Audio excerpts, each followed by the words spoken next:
السلام علیکم ورحمۃ اللہ وبرکاتہ۔ میرے مسلمان بھائیوں، بہنوں، بیٹوں اور بیٹیوں، میں غلام مصطفیٰ اللہ اور اللہ کے رسول کا پیغام لے کر آپ کی خدمت میں حاضر ہوں۔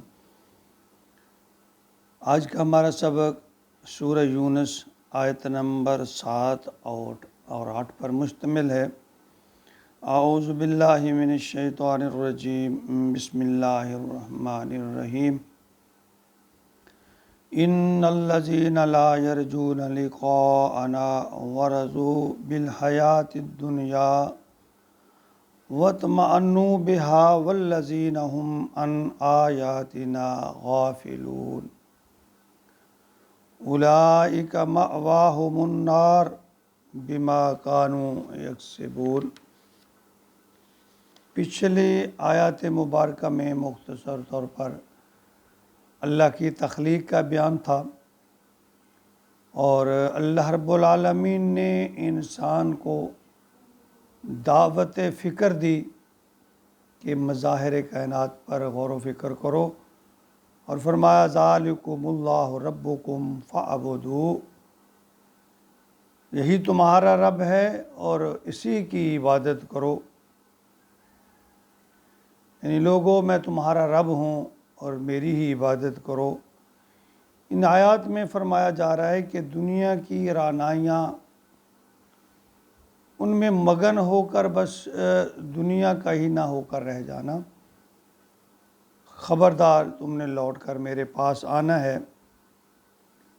فرمایا ان الذین، بے شک وہ لوگ، لا یرجون، جو امید نہیں رکھتے، ملنے لقاءنا، ملاقات کی اللہ سے، یعنی وہ لوگ جو اللہ سے ملاقات کی امید نہیں رکھتے، یعنی انہیں اللہ کی بات پہ یقین نہیں ہے کہ ایک دن موت آئے گی اور مرنا ہے، اللہ کے حضور پیش ہونا ہے۔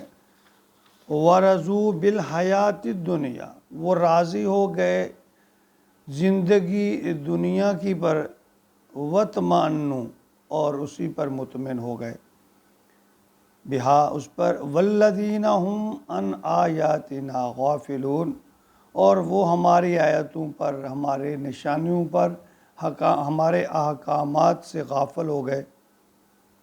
اولئک مأواہم النار، یہ وہ لوگ ہیں جن کا ٹھکانہ جہنم ہے، بما کانوا یکسبون، اس سبب سے کہ جو عمل کرتے ہیں، جو وہ کماتے ہیں، یعنی اپنے اعمال کے سبب ان کا ٹھکانہ دوزخ میں ہے، جہنم میں ہے۔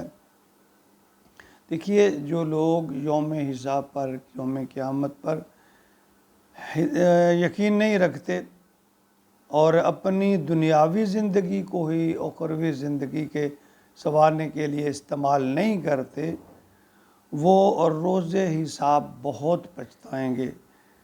پھر ایسے لوگ اپنی خطاؤں اور گناہوں کے سبب، اللہ فرماتے ہیں کہ انہیں جہنم رسید کر دیا جائے گا، جیسے کہ سورہ ملک میں اللہ تعالیٰ فرماتے ہیں آیت نمبر 2 میں، الذی خلق الموت والحیات، میں نے پیدا کیا زندگی اور موت کو، لیبلوکم ایکم احسن، میں دیکھوں، آزماؤں کہ کون اچھے عمل کرتا ہے۔ اور سورہ طٰہٰ میں اللہ تعالیٰ نے فرمایا لا نسألک رزقا نحن نرزقک، دیکھو میں تم سے رزق کموانا نہیں چاہتا، نحن نرزقک، رزق تو میں نے دینا ہے، رزق کی ذمہ داری تو اللہ کی ہے، والعاقبۃ للتقویٰ، اور آخرت کا جو بہتر گھر ہے، جو عافیت ہے، جو وہ تقوی والوں کے لیے ہے۔ اے انسان یاد رکھ، وَإِنَّ الدَّارَ الْآخِرَةَ لَهِيَ الْحَيَوَانُ لَوْ كَانُوا يَعْلَمُونَ، آخرت کا گھر ہی اصل زندگی ہے، کاش تمہیں معلوم ہوتا۔ اور جس بھی شخص نے اپنی پوری زندگی آخرت کی فکر ہی نہ کی، بس دنیاوی زندگی میں مگن رہا، حلال و حرام، جائز و ناجائز سے بے نیاز ہو کر دنیا کی عارضی خوشیوں کے پیچھے بھاگتا رہا، اور جائز و ناجائز کے طریقے، ہر جائز و ناجائز کا جو طریقہ کمانے کا، اس سے مال کمایا اور دیکھیں قیامت کے روز اس کے لیے یہی مال وبال بن جائے گا۔ آخرت سے جو غفلت کا نتیجہ ہے نا، وہ ٹھکانہ جہنم ہے۔ سنن ابن ماجہ میں نبی اکرم صلی اللہ علیہ وسلم نے فرمایا، جس شخص کی سب سے بڑی فکر دنیا ہو، اللہ تعالیٰ اس کے کاموں کو منتشر کر دیتا ہے، یعنی دنیا میں الجھا دیتا ہے۔ اس کی آنکھوں کے سامنے فکر و محتاجی کو کر دیتا ہے، مگر دنیا میں اتنا ہی ملتا ہے جتنا اس کی قسمت میں لکھا ہوتا ہے۔ صحیح مسلم میں نبی اکرم صلی اللہ علیہ وسلم کا فرمان ہے کہ اللہ کی قسم، دنیا آخرت کے مقابلے میں ایسی ہے جیسے کوئی شخص اپنی انگلی سمندر میں ڈبوئے، پھر دیکھے وہ اس میں سے کتنا پانی نکال کے لے آئی ہے۔ اقترب للناس حسابهم وهم فی غفلۃ معرضون، لوگوں کے لیے ان کے حساب کا وقت قریب آ چکا، وہ غفلت میں پڑے ہوئے ہیں اور اس سے اراض کر رہے ہیں، منہ موڑ رہے ہیں۔ لوگوں، دنیا کو آخرت کے کمانے کا ذریعہ بنا لو، ورنہ جب بھی یہ سانس کی ڈوری ٹوٹے گی تو آخرت کمانے کا موقع نہیں ملے گا۔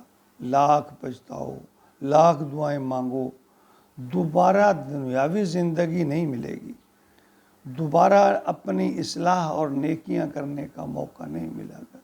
یعنی جب پیپر کا ٹائم ختم ہو گیا، بس پھر اسی پر منحصر ہے، اس میں آپ نے کیا کیا، اپنے نامہ اعمال کیا درج کروائے، اسی کا رزلٹ آئے گا۔ اللہ تعالی ہمیں دنیا میں رہتے ہوئے اپنی آخرت سنوارنے کی توفیق عطا فرمائے۔ آمین یا رب العالمین۔